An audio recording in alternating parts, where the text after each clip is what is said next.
Baiklah, di sini saya akan mempresentasikan materi metodologi penelitian, yaitu komponen pada bab 2, tinjauan pustaka. Yang pertama, menjelaskan pengertian dan pentingnya kajian pustaka. Kajian pustaka mempunyai arti peninjauan kembali pustaka-pustaka yang terkait. Sesuai dengan arti tersebut, suatu kajian pustaka berfungsi sebagai peninjauan kembali pustaka tentang masalah yang berkaitan. Tidak selalu harus tepat identik dengan bidang permasalahan yang dihadapi, tetapi termasuk pula yang sering dan berkaitan. Kegunaannya yaitu mengungkapkan penelitian-penelitian yang serupa dengan penelitian yang akan kita lakukan. Yang kedua, membantu pemilihan prosedur penelitian. Dan yang ketiga, mendalami landasan teori yang berkaitan dengan permasalahan. Yang keempat, mengkaji kelebihan dan kekurangan hasil penelitian terdahulu. Contohnya, untuk dapat menghasilkan guru yang profesional, maka upaya peningkatan dan pengembangan kompetensi guru mutlak diperlukan. MUSA mengatakan sedikitnya terdapat 3 syarat utama yang harus diperhatikan dalam pembangunan pendidikan agar dapat berkontribusi terhadap peningkatan kualitas sumber daya manusia, yakni sarana gedung, buku berkualitas, guru, dan tenaga kependidikan yang profesional. Fungsi kajian pustaka dalam pendidikan. Yang pertama, mengungkapkan penelitian-penelitian yang serupa dengan penelitian yang akan kita lakukan. Yang kedua, mengungkapkan sumber-sumber data yang mungkin belum kita ketahui sebelumnya. Yang ketiga, mengenal peneliti-peneliti yang karyanya penting dalam permasalahan yang dihadapi. Yang keempat, memperlihatkan kedudukan penelitian yang akan kita lakukan dalam sejarah perkembangan dan konteks ilmu pengetahuan. Yang kelima, mengungkapkan ide-ide dan pendekatan-pendekatan yang mungkin belum kita kenal sebelumnya. Yang keenam, membuktikan keaslian penelitian. Selanjutnya itu bagian proposal atau persiapan penelitian yang membutuhkan kajian pustaka. Yang pertama itu pemilihan masalah. Yang pertama, mengidentifikasi lingkup masalah. Yang kedua, bekerja pada suatu tim proyek penelitian. Yang ketiga, membaca literatur. Yang keempat, meneliti teori-teori yang sudah ada. Selanjutnya, pemilihan judul. Yang pertama, judul penelitian yang menarik minat peneliti. Yang kedua, judul yang dipilih mampu dilaksanakan peneliti. Yang ketiga, judul hendaknya mengandung kegunaan praktis dan penting untuk diteliti. Yang keempat, judul yang dipilih hendaknya cakup data tersedia. Yang kelima, hindari terjadinya duplikasi judul dengan judul lainnya. Peran kajian pustaka dalam menyusun latar belakang masalah, tujuan, dan hipotesis penelitian. Yang pertama, mengkaji sejarah permasalahan. Yang kedua, membantu pemilihan prosedur penelitian. Yang ketiga, mendalami landasan teori yang berkaitan dengan permasalahan. Yang keempat, mengkaji kelebihan dan kekurangan hasil penelitian terdahulu. Yang kelima, menghindari duplikasi penelitian. Dan yang terakhir itu menunjang perumusan permasalahan. Peran kajian pustaka dalam menyusun metodologi penelitian sangat berperan penting dalam penelitian agar pelaksanaan penelitian tidak menemui hambatan dan sesuai dengan garis yang akan dijalani untuk mewujudkan tujuan penelitian. Cara mengkaji kajian pustaka dan menyusun kerangka berpikir. Yang pertama, cara mengkaji kajian pustaka.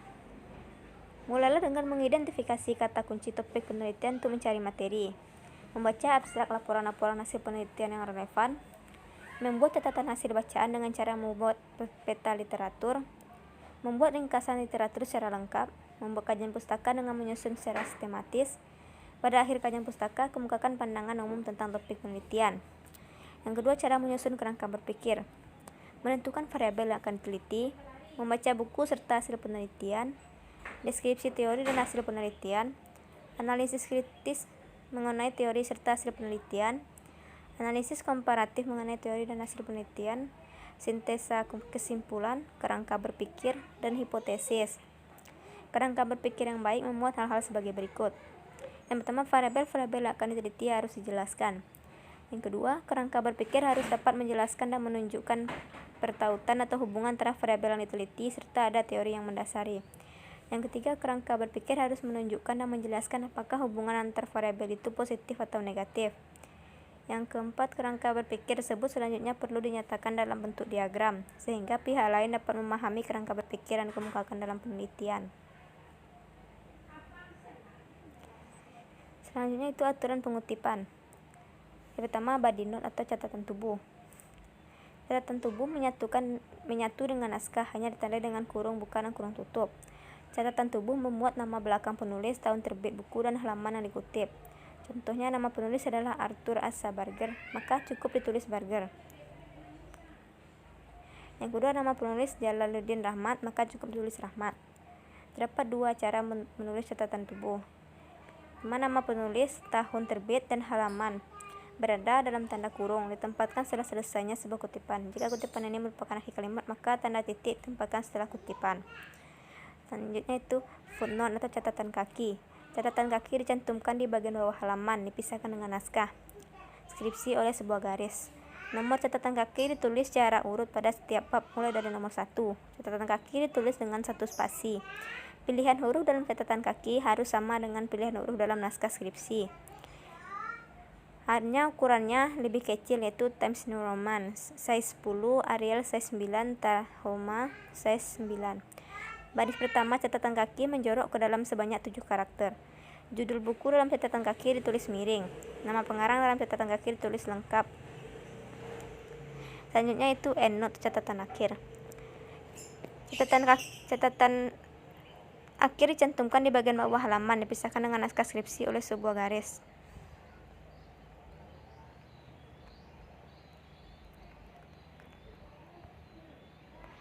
Selanjutnya itu perbedaan dari ketiganya. Yang pertama itu tempat. Footnote atau catatan kaki terletak di bagian kaki halaman atau paling bawah halamannya, atau bab di mana kutipan yang diberi referensi berada. Body note atau catatan tubuh diletakkan tepat di setelah kutipan yang hendak diberi referensi, sedangkan endnote berada di bagian paling akhir atau halaman terakhir dari sebuah tulisan atau dokumen. Yang kedua, cara penulisan. Footnote atau catatan kaki dibuat dengan mencantumkan indeks. Body note atau catatan tubuh dibuat dengan menuliskan catatan langsung setelah kutipan yang diberi referensi, di mana catatan atau body note tersebut diapit dengan tanda kurung. Selanjutnya penulisan endnote atau catatan akhir. Sama dengan footnote, yang ini menggunakan indeks angka pada akhir kutipan yang diberi referensi.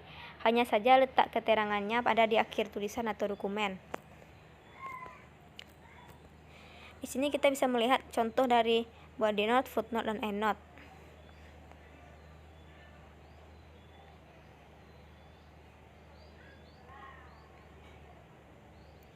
Selanjutnya itu penelitian yang relevan dan cara penulisannya. Penelitian relevan adalah penelitian terdahulu yang relevan atau mirip dengan penelitian yang kita ajukan. Berfungsi untuk membandingkan hal apakah yang membedakan penelitian kita dengan penelitian-penelitian yang sudah ada sebelumnya, sehingga penelitian kita jauh dari apa yang namanya plagiat. Contoh penelitian relevan. Yang pertama, penelitian Murtono yang berjudul Pengaruh Model Pembelajaran CIRC, Jigsaw, dan STAT terhadap keterampilan membaca ditinjau dari kemampuan logika berbahasa. Yang kedua, penelitian Gupta dan Ahuja yang berjudul Cooperative Integrated Reading Composition atau CIRC. Persamaan penelitian ini terletak pada kesamaan variabel bebasnya, yaitu metode CIRC, sedangkan perbedaannya terletak pada variabel terikat. Penelitian yang bisa dianggap relevan adalah yang pertama, jika sebuah penelitian, maka judul topik yang diteliti memiliki hubungan. Yang kedua, penelitian relevan memiliki referensi yang berhubungan dengan penelitian. Yang ketiga, relevan harus sesuai dengan pembahasan dan masalah. Contoh penelitian masalah tentang penggunaan smartphone terhadap perkembangan anak, maka mencari hubungan dengan yang relevan dengan masalah smartphone tentang perkembangan anak-anak. Selanjutnya, hipotesis dan contohnya. Hipotesis adalah hasil atau kesimpulan yang ditentukan dari sebuah penelitian yang belum tentu kebenarannya, dan baru akan menjadi benar jika sudah disertai dengan bukti-bukti.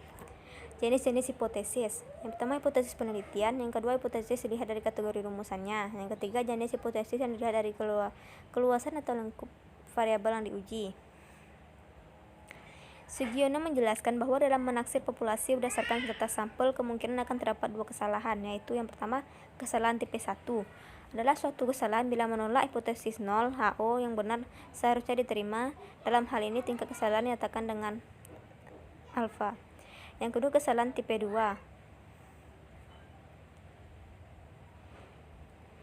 Kesalahan tipe 2 adalah kesalahan bila menerima hipotesis yang salah seharusnya ditolak, dan kesalahan untuk ini dinyatakan dengan